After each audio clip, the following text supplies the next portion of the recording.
your phone. Hi everyone, and welcome to My Campus GPS Facebook Live. This is the place where we talk about how parents can help their high school student prepare for university. I'm just going to adjust my phone here a little bit. There we go. And tonight we're talking about how to find time to find scholarships, find and apply for scholarships. This is step 2 in my series of how to find time for scholarships. And tonight we're talking about put first things first. So tonight I'm going to be using Sean Covey's book. So it's, in case you don't already know, it's Stephen Covey's son, Sean Covey. And the book is 7 Habits of Highly Effective Teens. Now, I mentioned this last time, but if you don't know about this book, I do highly recommend that you either borrow it from the library or you can buy it on Amazon for less than $20. And this book is, I think, just an excellent resource for any teen. And it's written for teens. But what I suggest you do actually is for you to get the book and you to read it first so that you understand the topics that he talks about and the methods that he suggests. And then have your student, your child, read it as well. Now, if they don't want to read the entire book, then I suggest that they read Habit 3 or Chapter 3, Habit 3, Put First Things First. This is what we're talking about tonight, and this is, I think, the most helpful part in the book. But all of the book is great, and the first 2 chapters will talk more about how to find the important things that they want to put first things first. Okay, so chapter 1 and 2 are great primers for chapter 3. So I suggest 1, 2, and 3. But if only 3, then that's the bare minimum that I would suggest. So I would say chapter 3, which is only about 20 pages long, I would say, it is worth more than $20 in and of itself. So that is my suggestion, and we'll talk throughout this this Facebook Live tonight. I'll be using this as a resource to help to explain some of the concepts used in this book that I think are really helpful. So I'm Janet McDonald, and I'm a former university admissions officer, and now with My Campus GPS, I help high school students and parents with preparing for university. Part of that, of course, is preparing scholarship applications, finding and preparing scholarships. So in step 1 last time, I covered off that the importance of your child understanding why scholarships are important, because before they enter into something as kind of a big goal, I guess you would say, as winning scholarships, then they have to kind of believe that this is important. And so having that why, understanding why this is so important, will help them when it comes time to deal with some roadblocks that might come up over the course of trying to achieve this big goal. So the roadblock might be something like just maintaining some motivation if they, for example, didn't win a scholarship that they had applied for, so continuing to apply for more. Or it might just be a roadblock, like it would be much more fun to watch Game of Thrones than it would be to sit down and write these darn scholarships. So when somebody really understands the importance and believes in the why of when they're doing something, then that will really help with that kind of motivation and discipline to see it through. So this finding your why involves having them get up out of those weeds and the day-to-day stuff, and get that overall perspective of where they are now, where they want to go, and what they really want for themselves. So what are their big goals? And in this step 2, those big goals, Covey refers to them as big rocks, and we'll talk about why he calls them that.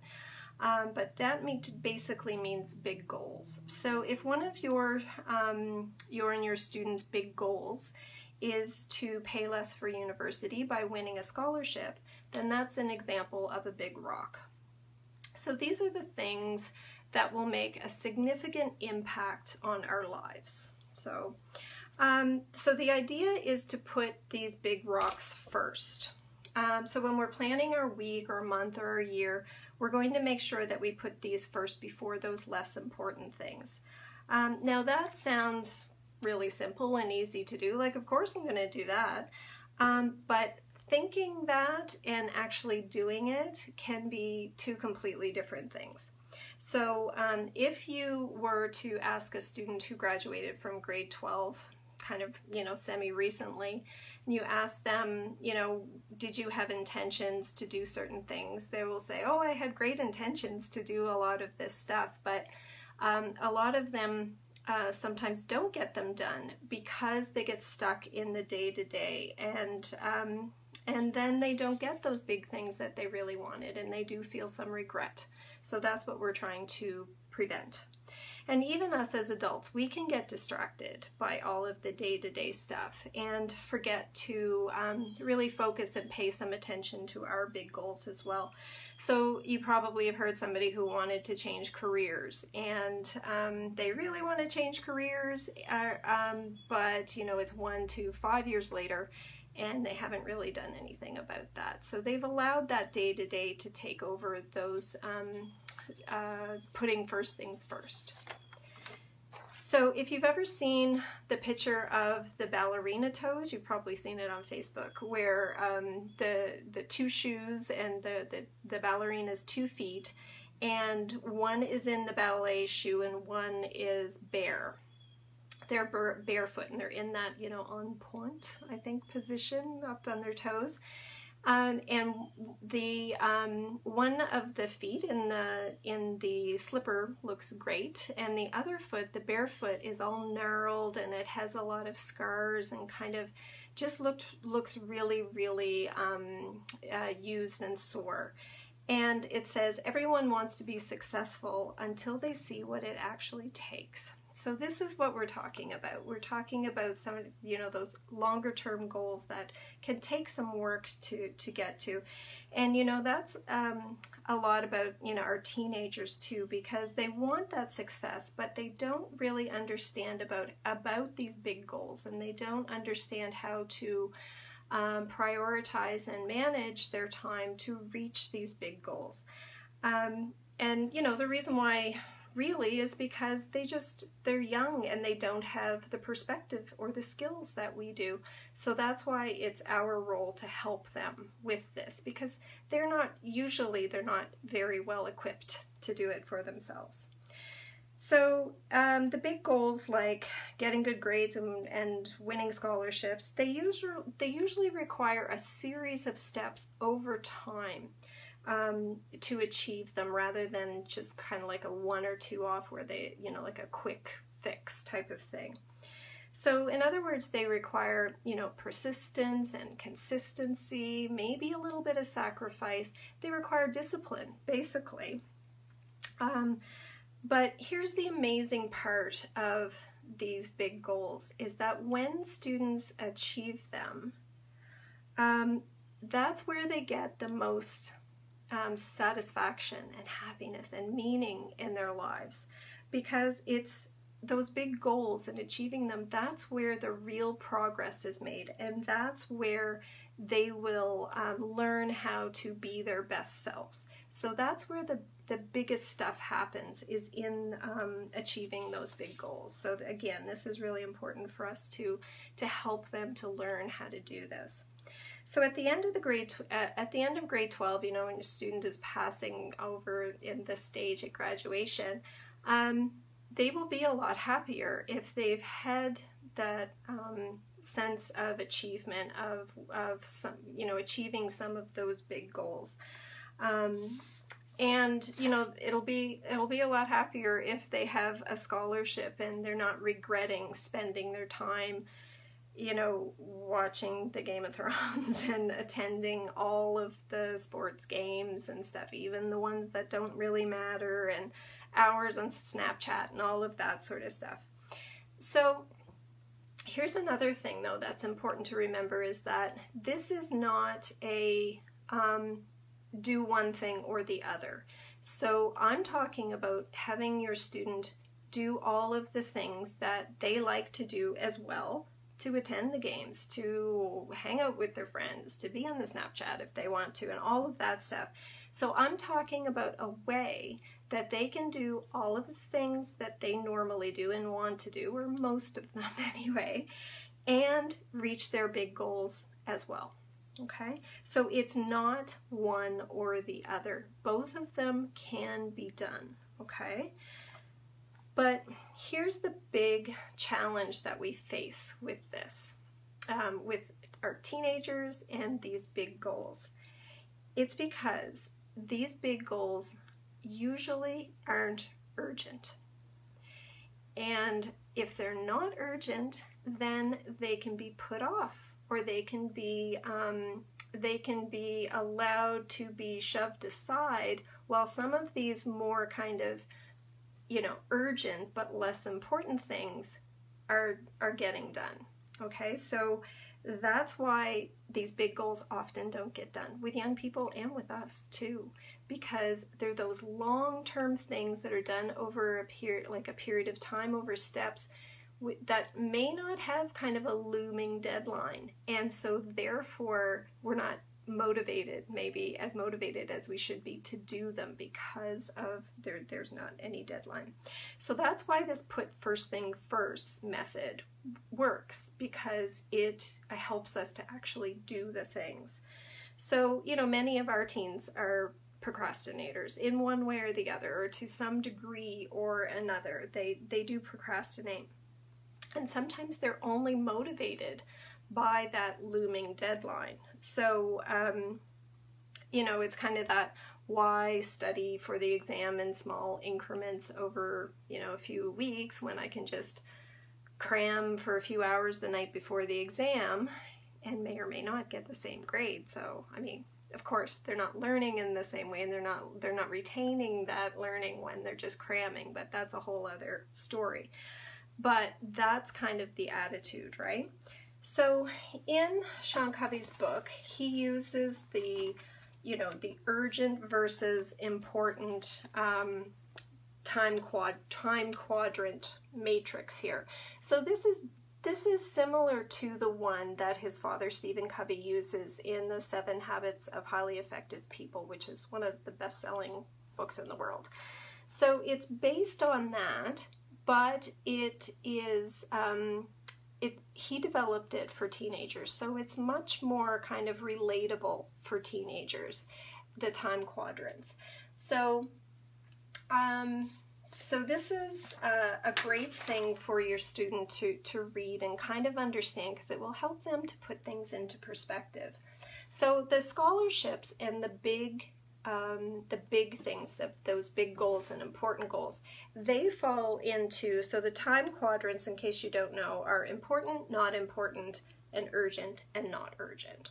So the scholarships should, and other big goals should be in this quadrant, which is the important but not urgent quadrant. Okay, so this is where the big goals, those kind of longer term goals, they're very important, but they sometimes don't have that looming deadline. Now, if your student has a scholarship and the deadline is, let's say, a couple months away, but they procrastinate and they don't do it, and all of a sudden they're doing it the night before at the last minute, then all of a sudden it's moved into the important and urgent quadrant. And this is the quadrant we want to avoid as much as we can. Now, some things are just important and urgent, and we can control that. But anything that can be kept in that important and not urgent by kind of that good prioritizing and time management, we want to keep it there. Because that important and urgent quadrant, that is where chaos lives. That's where stress is. Okay, so we want to stay out of that as much as we can. So in these 4 quadrants here, Covey, what he's done is to kind of bring it to life a little bit for young people. He has named the people who live in each of these quadrants. So in the important and urgent quadrant, we have the procrastinator. So that's the person who should be doing stuff that is important and not urgent, but they don't, and they put it off, and all of a sudden, you know, they're in this quadrant, this urgent and important quadrant a lot, and that, like I say, is where stress lives. So that's a procrastinator. In the important and not urgent quadrant is the prioritizer. Obviously, this is the best quadrant to be in, right? And then in the not important and urgent quadrant, we have the yes man or the yes woman or girl. So this is the person who overcommits, who says, yes, yes, I'll do that. I'll take that extra shift. Yes, sure, I'll go to your play. Sure, I'll take on that extra thing. Sure, I'll volunteer. And the next thing you know, they're in chaos because they're overcommitted. So, and then in the not important and not urgent category is the slacker. So that is, you know, nonstop Xbox and just wasting time, basically. So, you know, just that alone, even if you haven't read the book, you can probably, you know, pick out which quadrant your child lives in most of the time. Now, most, you know, everyone will kind of spend some time in each of these different quadrants at one time or another, but most people will spend the majority of time in one of these quadrants. And here's a newsflash. If your student is not spending their time in prioritizing, but they're spending it in one of the other 3 quadrants, then there's some work to do. Okay, so that's a really handy way for students to kind of get a handle on that. Let's see. So how do you prioritize these big rocks, these things that are important but not urgent, so they don't keep falling either off the map completely where your student is not doing them at all, or they keep falling into that urgent and important quadrant that where stress lives. So what Covey suggests, and what I suggest as well, is to schedule those big rocks first. Make sure you're making time for them. Now, your student, of course, is going to have their fixed schedule. So they'll have their classes and, you know, maybe work and their sports team things that they have to attend. Maybe they volunteer. So these are going to be the fixed things that are in your student schedule. But it's important to also schedule some of these big goals in there too, whatever that is. And of course, we're talking about time to find and apply for scholarships. So you've probably heard of the I don't know if it's a metaphor or an analogy, the method to kind of explain or illustrate how to get the important things in life done. So it's using the rocks, the pebbles, and the sand and a glass. So the idea is that the big rocks are the big things in life, pebbles are kind of the less important things, and the sand are those least important things, the kind of day-to-day stuff that seems to kind of really fill up our life. So if you put in the sand and then you put in the pebbles, and you fill that up with all of the sand and the pebbles, you won't have time for the big rocks, meaning you won't have time for the really important things in life. And this is where some people just live all the time, is in that kind of dealing with that less important stuff and not taking the time to put those rocks in, or not having enough time to put, or not having enough space to put the rocks in. So what you want to do, of course, is put the rocks in first, and then the pebbles will kind of go in, and then the sand will come down and fill in the spaces. And this way you get to do all of the things that you want to do. There might be a little bit of sacrifice there. There might be a little bit of not able to do every little unimportant thing that you want to do, but the majority of it, the fun things, the things that you want and need to get done, will get done, and those big goals will get done as well. Okay, so you still have time for all the other things that you like to do, but you're getting those big goals done as well.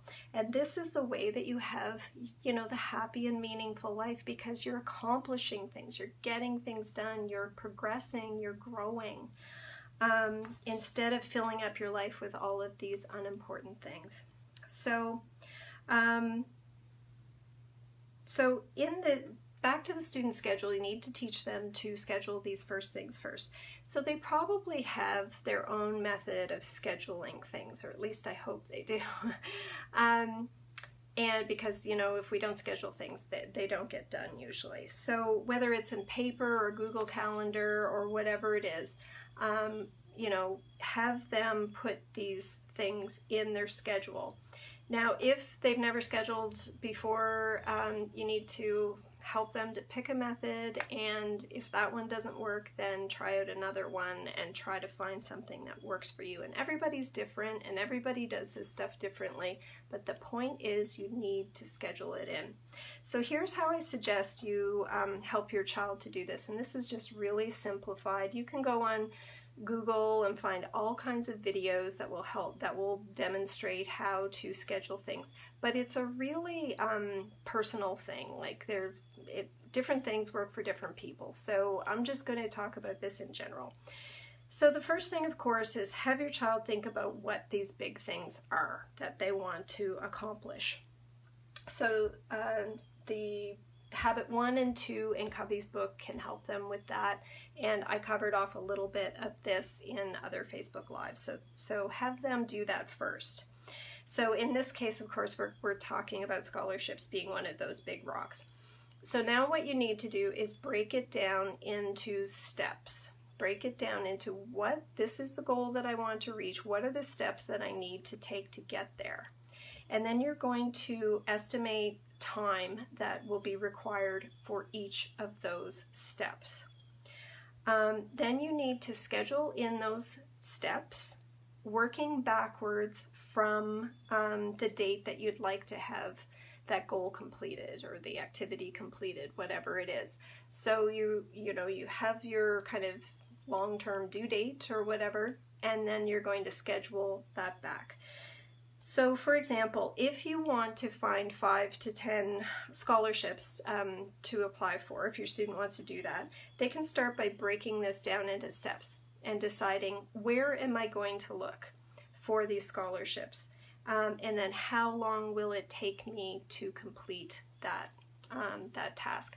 And of course, if you listen to me at all, you'll know that you should be looking for scholarships on a regular basis throughout the scholarship time, which is from October, up until June, I guess. But the main time is around kind of November to April or May. Okay, so they'll be doing this activity over a period of time. So for example, one of the things that I always suggest that students do is to check in with guidance on a regular basis, because some scholarships are not advertised very well online, or they might not be advertised anyway other than through the guidance office. So your student needs to know the method that the guidance office uses to announce scholarships. So let's just say what some of them do is they have a board outside of their office, and they will put up scholarships like every Wednesday or something like that. So your student needs to check in with guidance every week or every month. I suggest every week, with guidance to see if there are any new scholarships that are being offered. They can also check their account at scholarshipscanada.com. And so between these two things, let's say that's about 20 minutes a week or something like that they're going to do these two things. So now they need to schedule that time. You can put those two things together, do them kind of back to back, and schedule in that time to do those two activities. So it might add up to like an hour a month or something like that. So I suggest that over the period of grade 12, students should be scheduling about 1 to 3 hours per month to find and apply for scholarships, to dedicate solely to scholarships. Now, in case you're thinking, well, how are they going to find 3 hours? Like, they're already scheduled to the max, or they're already really busy, or whatever. Or your student is telling you, I don't have three hours to do this. Let me remind you that there are 720 hours in a month. Okay, 720 hours. I'm talking about 1 to 3 of those hours. So even if they do the 3 hours, they still have 717 hours that they can use for all of the other stuff, all of the pebbles, all of the sand. Okay, so, you know, unless they're like, you know, training for the Olympics or something, I don't know, then I think most kids can find 3 hours in their schedule. And of course, to put it into perspective, you need to remember that grade 12 is the best time to get funding for post-secondary. It is the best time to get scholarships. There will never, ever be a better time, a time where there are more opportunities and less competition. So grade 12 is their best opportunity for funding for post-secondary. Okay. So that's the big takeaway for this episode, is to help your child to schedule those big rocks first, making time for the big goals, the things that are really going to make a significant impact with them. They can do the other stuff too, but these are the things that are really going to help them to have that sense of accomplished, to feel that pride, to have that, be happy when they're walking across the stage at graduation and not have any regrets. Okay, so next time on the episode, what I'm going to do is step 3 in the How to Find Time for Scholarships, and it will be about organizing, how to get organized to find and apply for scholarships. And I've talked about that a little bit before, but I just want to go over some specific things next time, and I think that will be the end of this series. I'm kind of just doing this week by week, so I think that will probably be the end of the series though. To end off, I am currently working with a few students this summer.